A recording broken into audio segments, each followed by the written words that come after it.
धन्यवाद नंद कीर्ति जी। ये जो रतन सूत्र है, ये एक ऐसा सूत्र है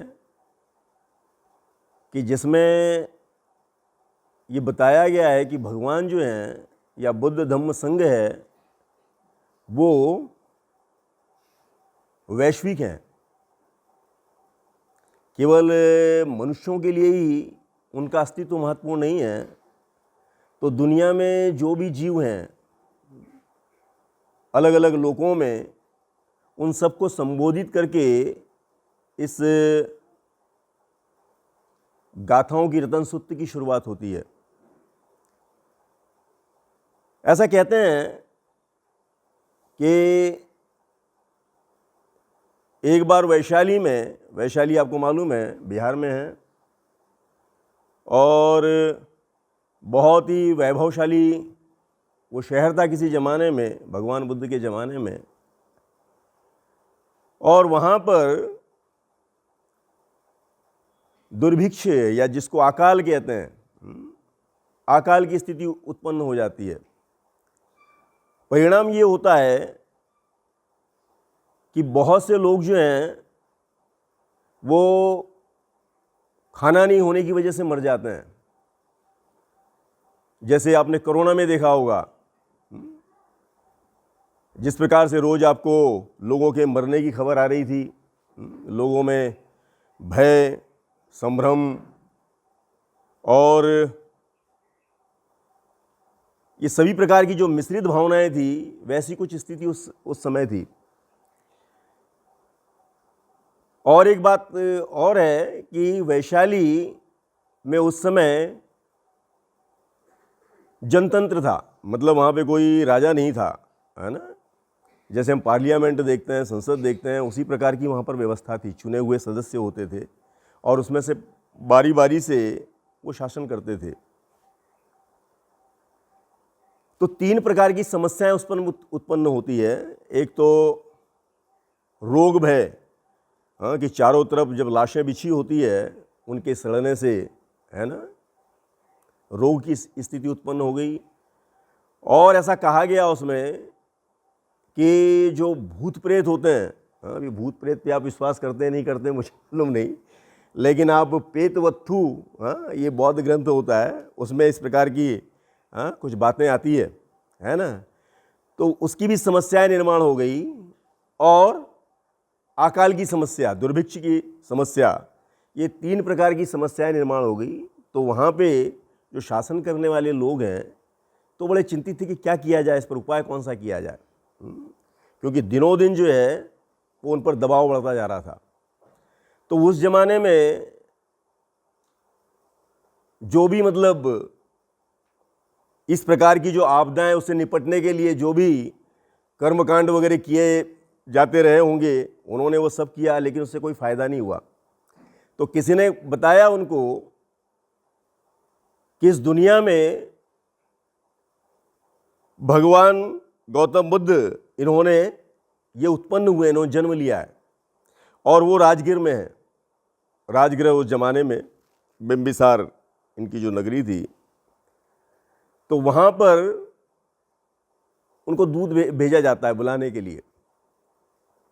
उनकी धारणा ऐसी थी कि भगवान बुद्ध को बुलाने से शायद ये जो महामारी है, हाँ, ये जो विकट समस्या है, इसका कुछ निदान हो सकता है। तो उस समय जो राजा बिंबिसार है, जब उनको सूचना मिलती है और भगवान बुद्ध भी उस पर हामी भर देते हैं, तो भगवान बुद्ध को रोकते हैं और वो कहते हैं कि भगवान आप थोड़े समय बाद में जाइए।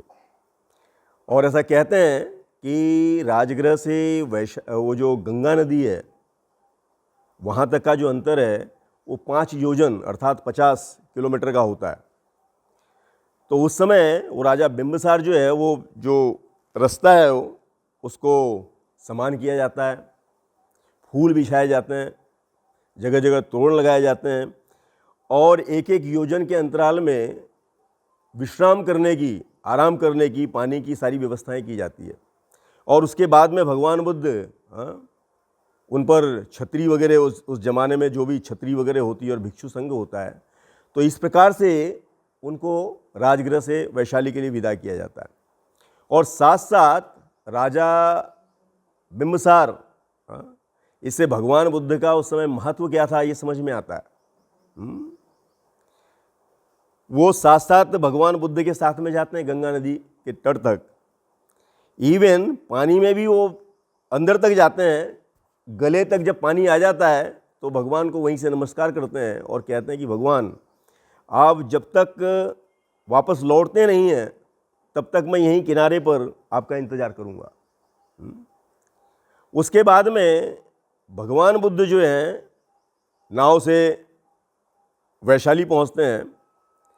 जो लिच्छवी हैं उनको जब मालूम होता है कि इस प्रकार से भगवान बुद्ध को यहाँ तक लाया गया है तो वो उससे दुगनी व्यवस्था करते हैं उनको वहाँ तक ले जाने के लिए। वो 3 योजन होता है, करीब करीब 30 किलोमीटर का वो अंतर होता है।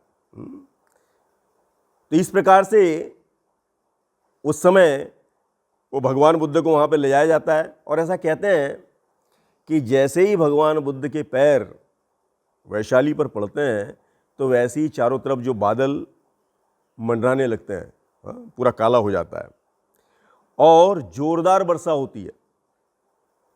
ऐसी बरसात होती है कि जैसे कोई पानी उड़ेल रहा हो, पानी गिरा रहा हो।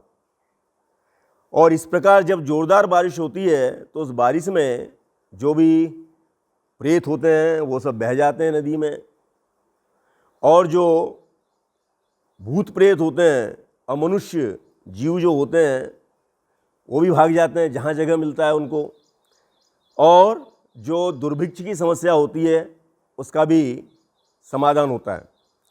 उसके बाद में भगवान बुद्ध पहुंचकर आनंद को कहते हैं कि आनंद ये मेरा पात्र है, इसमें आप जल भरिए, मतलब पानी। और उस समय भगवान बुद्ध इस गाथा का पठन करते हैं और उसको बताते हैं कि आप जाइए शहर भर घूम घूम कर और ये पानी जो है उसका छिड़काव कीजिए। तो इस प्रकार का ये सुत्त इसकी शुरुआत है, इसकी भूमिका है, क्योंकि बिना भूमिका के कुछ समझ में नहीं आता है। इसलिए मैंने ये इसकी थोड़ी सी भूमिका बताने की शुरुआत की।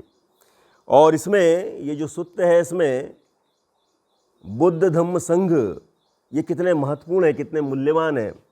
और केवल मनुष्यों के लिए ही नहीं, तो ये जो सृष्टि है, जो विश्व है, इसमें जो भी अस्तित्व उन सभी के लिए, तो उस दृष्टिकोण से ये सूत्र आगे बढ़ता जाता है। तो हम लोग संक्षिप्त में कुछ गाथाएं देखेंगे और बाद में जो 5वीं गाथा है उस पर मैं थोड़ा सा ज़्यादा प्रकाश डालने की कोशिश करूँगा समय के अंदर। तो गाथा शुरू होती है, यानीद भूतानि समागतानि ब्रह्मानि वायानि व अंतरिक्षे। यहाँ पर जो भूतानि कहा गया है वो प्राणियों को कहा गया है। ऐसा कहा जाता है कि जब भगवान बुद्ध वहाँ पर अपने जो श्रीपाद हैं, जो उनके चरण हैं, जब वैशाली में रखते हैं तो उस समय देवलोक, ऐसा कहा गया है, अभी मुझे मालूम नहीं, मेरे अनुभव की बातें नहीं है, लेकिन ये सुत्त में आती है ना। तो सारे जो देव हैं, शक जो उनका राजा होता है, जिसको बाद में इंद्र वगैरह कहा गया है, वो भी वहाँ पर उपस्थित होता है। तो ये गाथाएं आगे बढ़ती है तो सभी जो जीव हैं वहाँ पर, मनुष्यों को लेकर जो भी वहाँ पर उपस्थित हैं, ब्रह्मानि वायानि व अंतरिक्षे, मतलब जमीन पर रहने वाले, अंतरिक्ष में रहने वाले सभी, है ना। सब्बे व भूता सुमना भवन्तु, सुमना मतलब सुखी मन से, सभी जो उपस्थित हैं उनको भगवान कहते हैं कि सबके जो मन हैं वो सुखी हो, प्रसन्न हो। और आगे है, अथोपि सक्कच सुणन्तु भासित,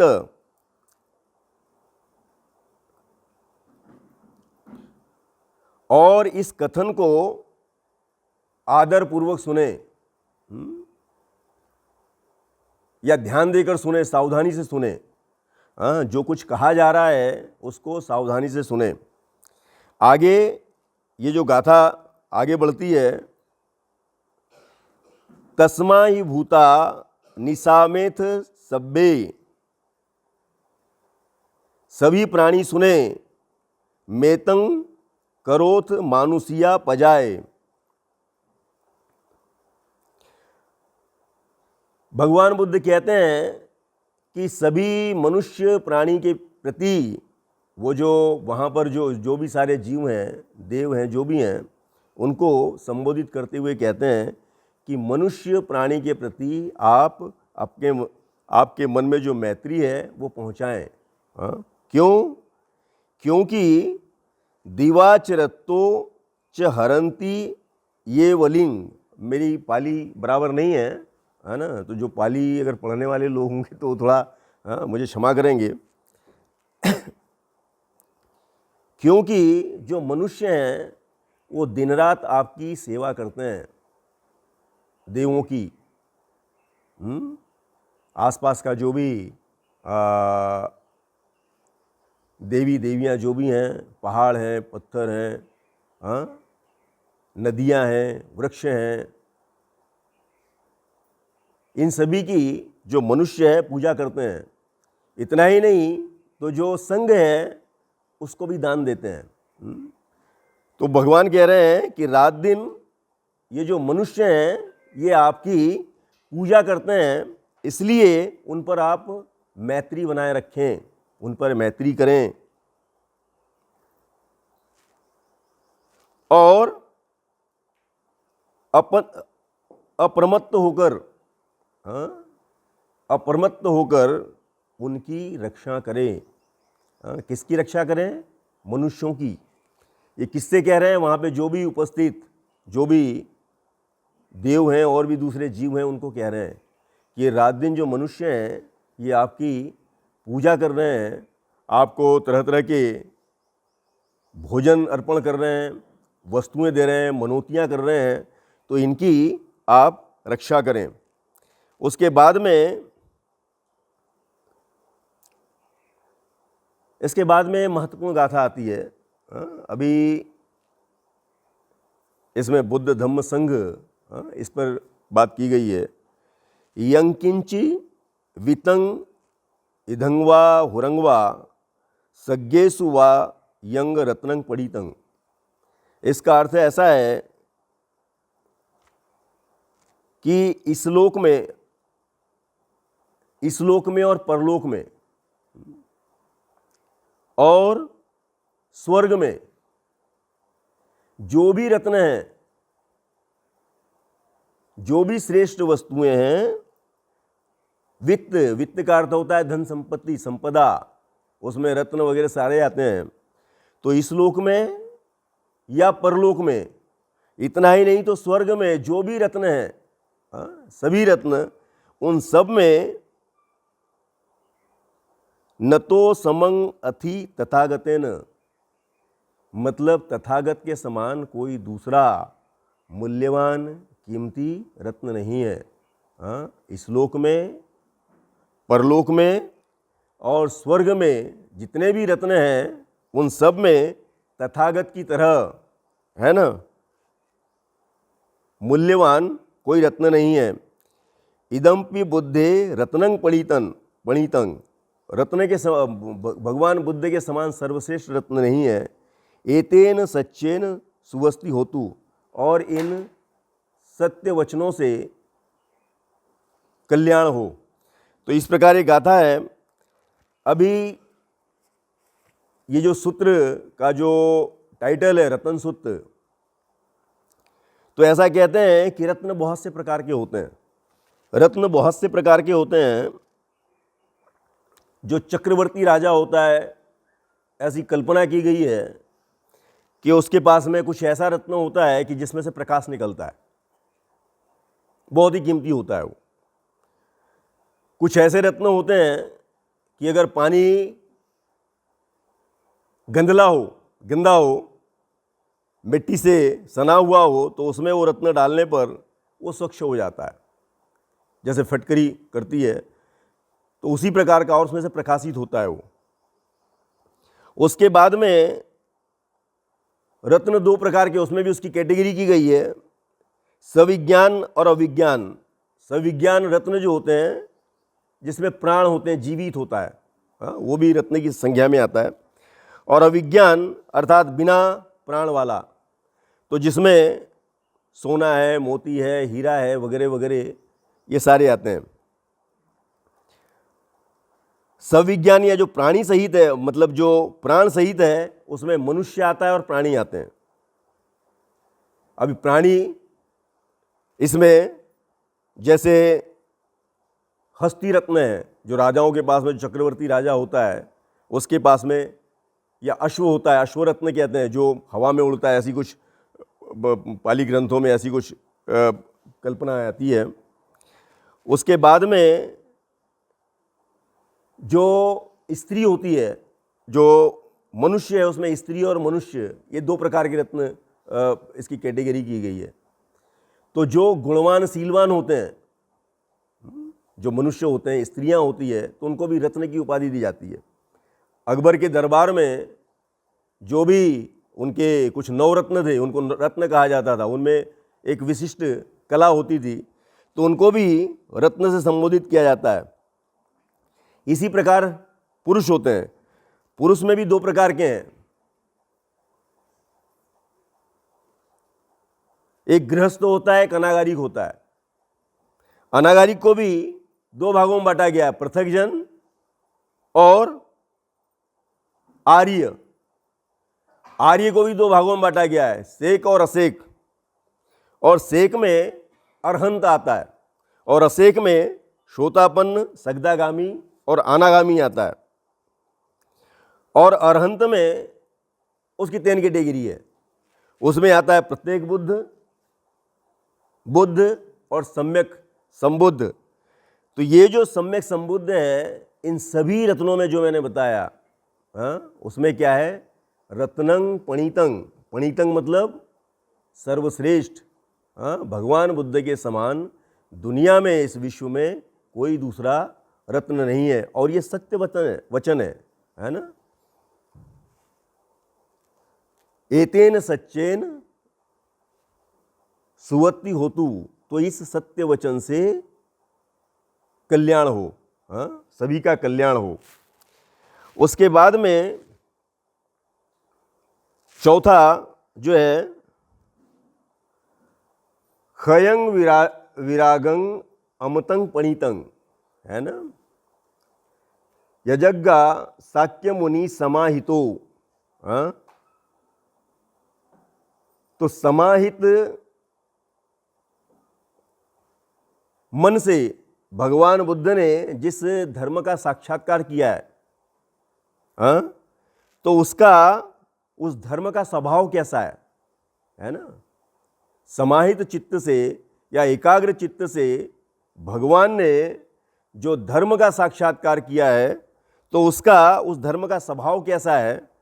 तो उस धर्म का स्वभाव खयंग विरागंग अमतंग पणितंग, है ना। खयंग मतलब नष्ट करने वाला, क्षीण करने वाला, हाँ, जड़ से उखाड़ कर फेंकने वाला, है ना।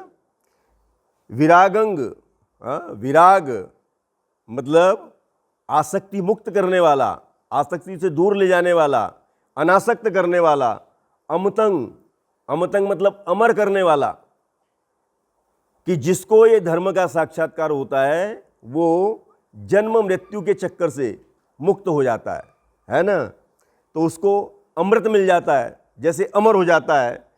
पणितंग, और जितने भी रस है दुनिया में, हाँ, उसमें वो सर्वश्रेष्ठ रस अर्थात निर्वाण, निर्वाण को कहा गया है ना। परम सुखंग ऐसा कहा गया है धम्मपद में। तो भगवान ने जिस धर्म का साक्षात्कार किया गया है, तो उसका स्वभाव ऐसा है कि वो आपको आसक्ति से मुक्त कर देता है, आपको अमर कर देता है, जन्म मृत्यु के बंधन से आप मुक्त हो जाते हैं।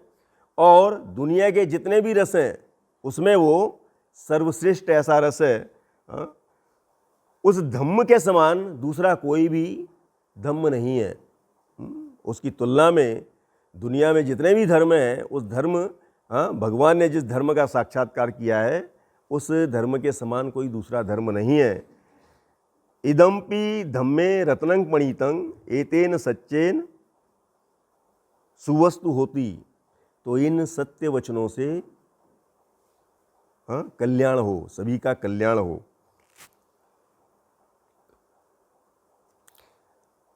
अभी अगर हम लोग देखें, अगर इस धर्म को और थोड़ा सा देखें हम लोग, तो अंगुलीमाल जैसा डाकू दिखाई देता है कि जिसने हजारों लोगों का हत्या की, जो दुर्दांत है, जिसके नाम से लोग घबराते हैं, कांपते हैं, तो वो भी इस धर्म का आचरण करके शुद्ध हो जाता है, पवित्र हो जाता है।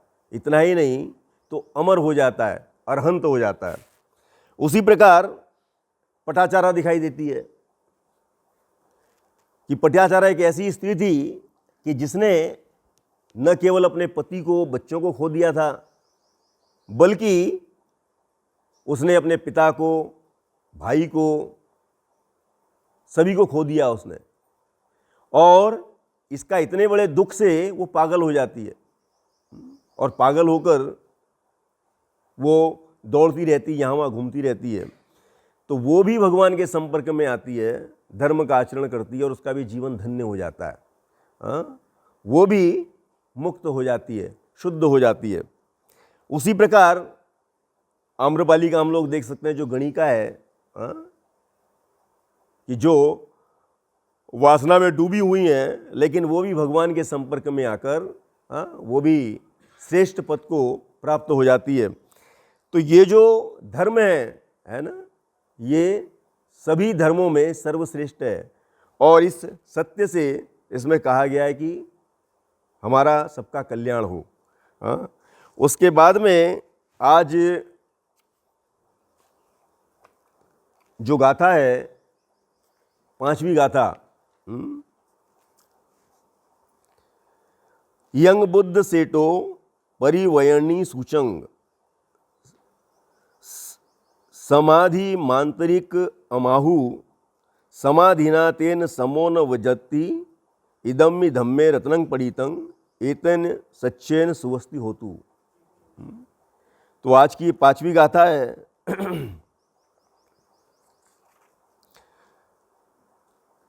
इसमें कहा गया है कि भगवान बुद्ध ने जिस तत्काल फलदायी समाधि मांतरिक, जो तत्काल फल देने वाली है, जिस समाधि का उन्होंने, जिस समाधि को प्राप्त किया है और जिस समाधि से उन्होंने निर्वाण प्राप्त किया है, तो भगवान जो श्रेष्ठ बुद्ध हैं वो उसकी प्रशंसा करते हैं। वो महाफलदायी है, तत्काल फल देने वाली है। और वो जो समाधि है वो राग, द्वेष, मोह, मद इसको नष्ट कर देती है। इतना ही नहीं तो जो काम भव, रूप भव, अरूप भव, सारे भवों से इस प्रकार की कल्याणकारी या फलदायिनी वो जो समाधि है वो सारे भवों से आपको मुक्त कर देती है। इतना ही नहीं तो उस समाधि के माध्यम से 4 आर्य सत्य का साक्षात्कार होता है। अनित्य, दुख, अनात्म, इसकी अनुभूति होती है, इसका साक्षात्कार होता है। और मन जो है किसी भव में उसके बाद में फंसता नहीं है। इतना ही नहीं तो सभी प्रकार के जो दिव्य दृष्टियां हैं वो प्राप्त होती है। हम लोग जानते हैं कि भगवान बुद्ध ने जिस समय गृहत्याग किया, जिस समय उन्होंने गृहत्याग किया, तो उसके बाद में वो राजगृह जाते हैं और वहाँ पर वो आलार कालाम जो होता है उसके पास में वो भी समाधि मार्ग सिखाता है। तो उसके बाद में समाधि के 7 चरण जो है वो सीखते हैं, उसमें पारंगत होते हैं वो। लेकिन जो दुख है और दुख का कारण ढूंढना चाहते हैं वो, या दुख से मुक्त होना चाहते हैं, उनका मार्ग उनको समझ में नहीं आता है। वो समाधि में पारंगत होने के पश्चात, और हम लोग देखते हैं कि जो उद्दक रामपुत्र है वो उनको बाद में वो कहता है कि भाई आप ऐसा करो कि जितना मेरे पास में ज्ञान है या जितना मेरा अनुभव है उतना आपका भी अनुभव है, तो आप ऐसा करो कि यहीं पर रहो। लेकिन भगवान बुद्ध उसको विनम्रता से मना कर देते हैं और उसके बाद में आगे खोज में निकल जाते हैं। उसके बाद में वो उद्दक रामपुत्र के पास में जाते हैं, और जो 8वां चरण है समाधि का, वो भी, उसमें भी वो पारंगत हो जाते हैं। लेकिन उनके जो प्रश्न हैं जीवन के, जिसको लेकर उन्होंने गृह त्याग किया था, उनका उसको समाधान नहीं मिल पाता है। हाँ? और बाद में उनको अपने जीवन की घटना याद आती है कि जीवन में जब वो काफ़ी छोटे थे और कपिल वस्तु में उस समय एक उत्सव मनाया जाता था कि जिस समय वो खेती वगैरह राजा हल चलाता था, उसका एक उत्सव होता था, पर्व होता था, और वो बड़े हर्षोल्लास के साथ में मनाया जाता था। तो उस समय का उनको प्रसंग याद आता है। सिद्धार्थ गौतम, भगवान बुद्ध को सिद्धार्थ गौतम थे उस समय तो वो उस समय किसी झाड़ के नीचे बैठते हैं, और झाड़ के नीचे बैठने के पश्चात वो उस समाधि का आनंद लेते हैं, समाधि की अवस्था में चले जाते हैं। तो उनको लगता है कि शायद बचपन में उन्होंने जो समाधि का आनंद लिया था या उसको अनुभव किया था, तो शायद वो उसका कुछ मार्ग हो सकता है। और बाद में बोधि वृक्ष के नीचे उसी प्रकार वो समाधि लगाते हैं, और उसमें से भगवान बुद्ध को 4 आर्य सत्य, हाँ, उसका बोध होता है। तो इसीलिए उसको कहा गया है कि जिस समाधि की भगवान, श्रेष्ठ भगवान प्रशंसा करते हैं और जो तत्काल फल देने वाली है, उसके जैसी दूसरी समाधि कोई दूसरी हो नहीं सकती है। और ये जो सत्य वचन है, एतेन सच्चेन सुवस्तु होतु, तो इस सत्य वचन से सबका कल्याण हो, इस प्रकार इसमें कहा गया है। तो ये जो गाथाएं हैं ये बड़ी ही फलदायी है। अगर रोज रोज आप अगर इसका चांट करते हैं तो इसमें ऐसा कहा गया है कि सारे जो रोग हैं, दुख है, हाँ, उसका निराकरण हो जाता है।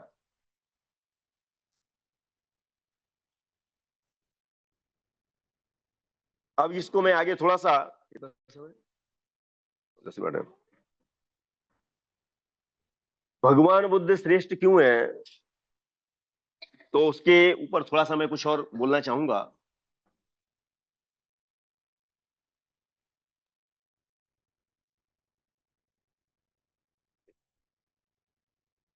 हम लोग 7 तरीके से देख सकते हैं।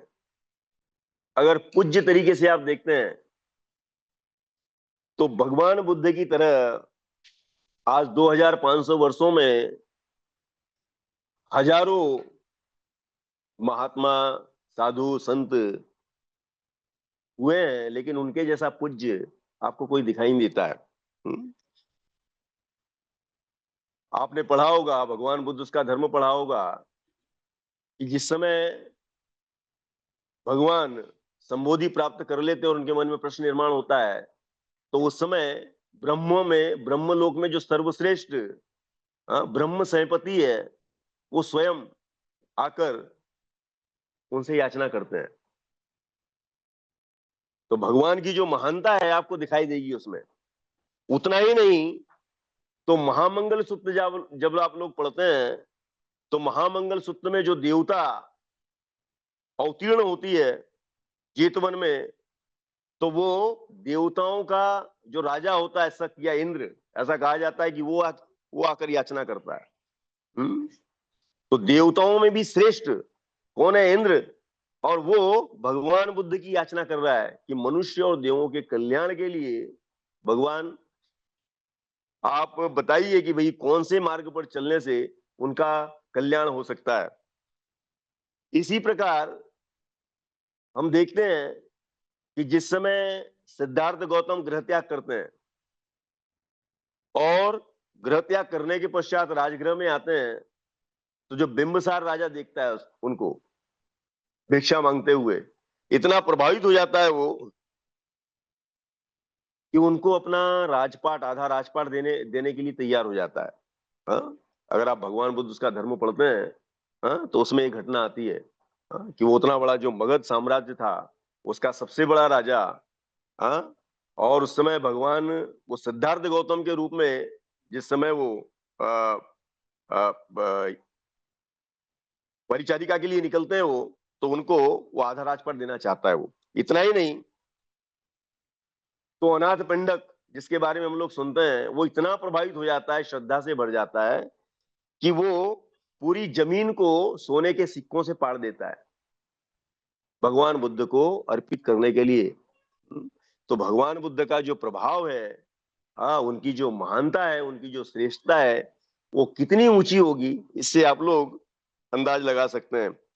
इतना ही नहीं, तो जो कौशल नरेश होता है प्रसन्नजीत, हाँ, वो भी उनके चरणों में गिरकर उनकी पूजा करता है।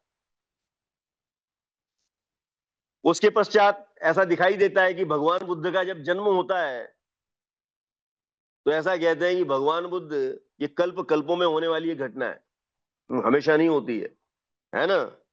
तो उनके जन्म के समय मतलब बेमौसम फूल खिल जाते हैं और फूल गिरने लगते हैं।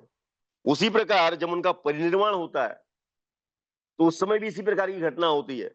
हाँ? और वो फूलों का सीजन नहीं होता है, लेकिन फिर भी वहां पे फूल खिलने लगते हैं और गिरने लगते हैं। तो पूज्य इस दृष्टिकोण से, पूजा के दृष्टिकोण से भी भगवान आपको, हाँ, श्रेष्ठ दिखाई देते हैं। उनके जैसा श्रेष्ठ व्यक्ति कोई दूसरा दिखाई नहीं देता है, महापुरुष दिखाई नहीं देता है। उसी प्रकार अगर सत्कार के दृष्टिकोण से देखते हैं कि जिसका सत्कार सत्कार होता है, उस दृष्टिकोण से भी देखते हैं, तो भगवान के जैसा सत्कार आपको दिखाई नहीं देता है किसी का। सम्राट अशोक ने उनके 84,000 स्तूप बनाए। मुझे लगता नहीं कि आज के जो इतिहास है, दुनिया का इतिहास है, उसमें कोई ऐसा महापुरुष हुआ होगा, हाँ, कि जिसके इतने सारे स्तूप बनाए गए होंगे, है ना। और उनकी जो अस्थियां हैं, हाँ, उनकी अस्थियों को 4 भागों में उस समय 8 भागों में बांटा गया था, है ना। तो उनके जन्म स्थान पर स्तूप बनाया गया, जहां पर वो कपिल वस्तु में, उसके बाद में जहां पर संबोधि प्राप्त हुई उनको, वहां पर स्तूप बनाया गया है। जहां उन्होंने धम्म देशना दी, सारनाथ, वहां पर स्तूप आपको दिखाई देता है। और इतना ही नहीं, तो जहां पर उनका परिनिर्वाण हुआ, है ना, कुशीनगर, वहां पर भी स्तूप दिखाई देता है। तो इस प्रकार 84,000 स्तूप बनाए गए भारत भर में, दुनिया भर में, जहां कहीं भी मतलब उस समय धर्म मतलब राजा अशोक का जो शासन फैला हुआ था, वहां वहां पर उनके स्तूप स्तूप बनाए गए।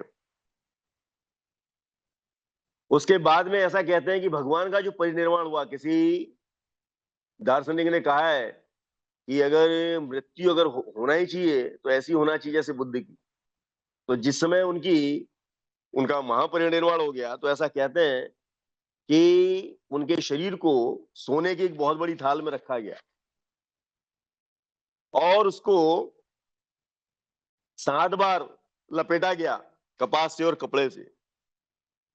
और उसके बाद उनको जब जलाने की बारी आई, तो उनका शरीर जला नहीं। वहां पर जब तक महाकाश्यप थे, उन्होंने उनकी समाधि को छुआ नहीं, तब तक वो उसमें आग लगी नहीं। तो ऐसा, और 7 दिन तक, हाँ, वो जो उनकी जो अर्थी थी, उसका उत्सव मतलब मनाया गया उसका, है ना, 7 दिन तक उसका, क्या कह सकते हैं, उसका जुलूस वगैरह वो किया गया। तो सत्कार के दृष्टिकोण से भी अगर हम लोग देखें, तो भगवान बुद्ध की तरह दूसरा कोई भी महापुरुष दुनिया में ऐसा दिखाई नहीं देता है। हाँ? उसके बाद में दान के दृष्टिकोण से, कि जिन जिन लोगों ने दान दिया भगवान को, तो उनका जीवन धन्य हो गया। हाँ, अगर आप धम्मपद देखते हैं तो उसमें एक महाकुंडली ऐसा एक व्यक्ति आता है, तो केवल वो भगवान के दर्शन करता है, तो दर्शन से ही उसका जीवन जो है सफल हो जाता है। हाँ, तो भगवान को दान देना भी महाफलदायी होता है। उसके बाद में अतुल्यता के दृष्टिकोण से देखें, अतुल्य, अनोखा, इस दृष्टिकोण से देखें तो भी ऐसा कहते हैं कि भगवान के जो सील थे, हाँ, उनके जैसा सील पालन करने वाला कोई दूसरा महापुरुष दिखाई नहीं देता है। हाँ? चाहे चुंदशील हो, मध्यशील हो, महाशील हो, तीनों शीलों में वो निपुण थे। इसीलिए उनको कहा जाता है कि भाई जो जैसा बोलते थे वैसी चलते थे, है ना। मतलब उनकी कथनी और करनी में बिल्कुल अंतर नहीं था, है ना। उसके बाद में उनकी जो समाधि थी, उनके जैसी समाधि, श्रेष्ठ समाधि, हाँ, या समाधि को प्राप्त करने वाले कोई दूसरे महापुरुष दिखाई नहीं देते। और उसी प्रकार अगर हम लोग प्रज्ञा को देखें, एक पाली ग्रंथों में एक घटना आती है कि भगवान बुद्ध भिक्षुओं के साथ में चले जा रहे हैं और एक जंगल में भगवान बुद्ध जो है मुट्ठी भर पत्ते उठाते हैं हाथ में और दिखाते हैं। तो उनका कहने का मतलब ये होता है कि उन्होंने जो दिया है वो केवल इतना ही दिया है, जो मुट्ठी भर पत्ते हैं।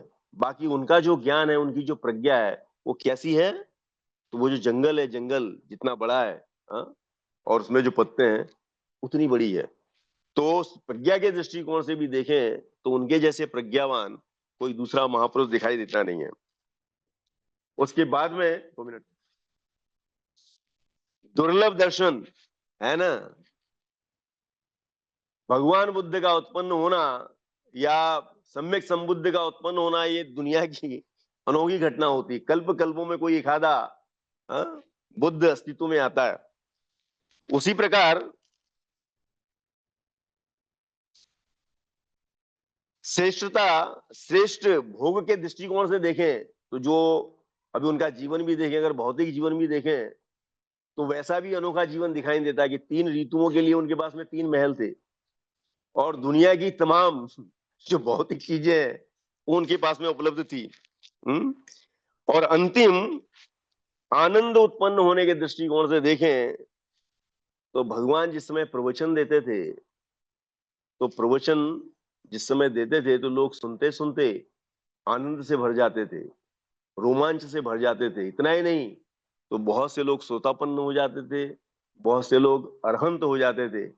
और इसीलिए भगवान बुद्ध को कहा गया रत्नंग पणितंग, कि दुनिया में जितने भी रत्न हैं उन सब में ये जो भगवान बुद्ध हैं, ये जो रत्न है, हाँ, ये सबसे श्रेष्ठ है, सर्वश्रेष्ठ है।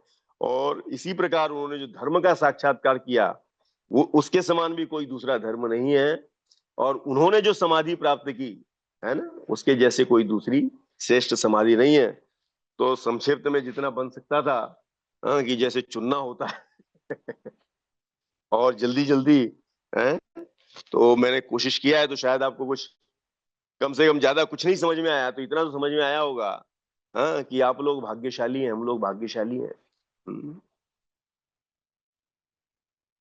कि दुनिया में दूसरे लोगों के पास में ऐसे श्रेष्ठ महापुरुष नहीं है, है ना। इस दृष्टिकोण से बाबा साहब जैसे श्रेष्ठ महापुरुष, भगवान बुद्ध जैसे, हाँ, जिनको रत्नं पणितं कहा गया कि सर्वश्रेष्ठ रत्न, हाँ, और इस दृष्टिकोण से हम लोग भाग्यशाली हैं। तो हमें ज्यादा से ज्यादा अपना जो जीवन है, हाँ, ये जो उनकी जो शिक्षाएं हैं, उनका जो जीवन है, उससे प्रेरणा लेने के लिए और अपना जीवन सार्थक करने के लिए उसका उपयोग करना चाहिए। तो इन्हीं शब्दों के साथ में मैं यहाँ पर विराम लेता हूँ। और आप लोग बड़ी श्रद्धा और शांति से यहाँ पर बैठे और मुझे सुना, तो उसके लिए मैं आपके प्रति आभार व्यक्त करता हूँ और रुकता हूँ। जय भीम।